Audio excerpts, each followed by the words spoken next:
Hey, it's Brian from Greenlight Surf Supply. In this video, I'll show you how to set up your new Greenlight router when you receive it. And the first thing we'll do is remove this housing from the router, and we're going to take this locking mechanism off. It's just simple. Screw the pin out. Keep this for later if you want to use the router for other projects around the house. But right now, we're going to turn this into a plunge router, which all of our fin box install kits are designed around the plunge routing system to keep them safe and accurate. We have stop collars to keep all the depths correct for you, make it easy.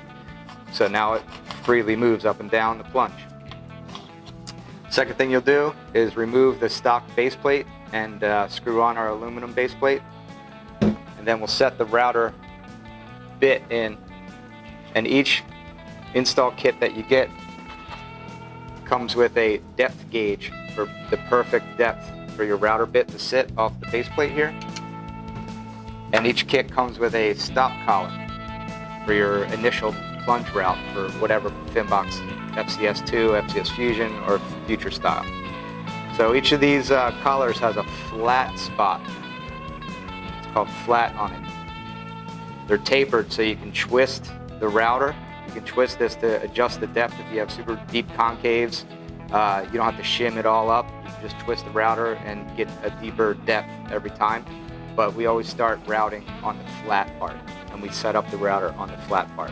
So whatever system you have, take the flat part of the collar and put it where the extension cord comes in. So this is your 0 point.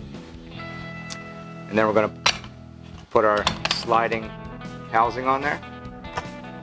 And then we'll use our depth gauge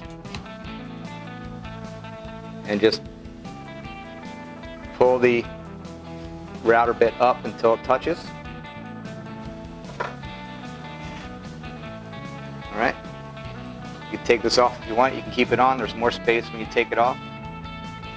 So you press the button, line up the holes in the shaft to lock it, twist it. You can use a wrench, pliers, whatever. Give it a nice snug turn there. Then you can put your housing back on. Check the depth one more time.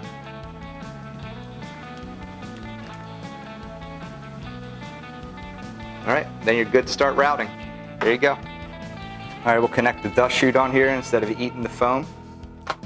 Just clip that in, then use a little screw to hold it in place on the side.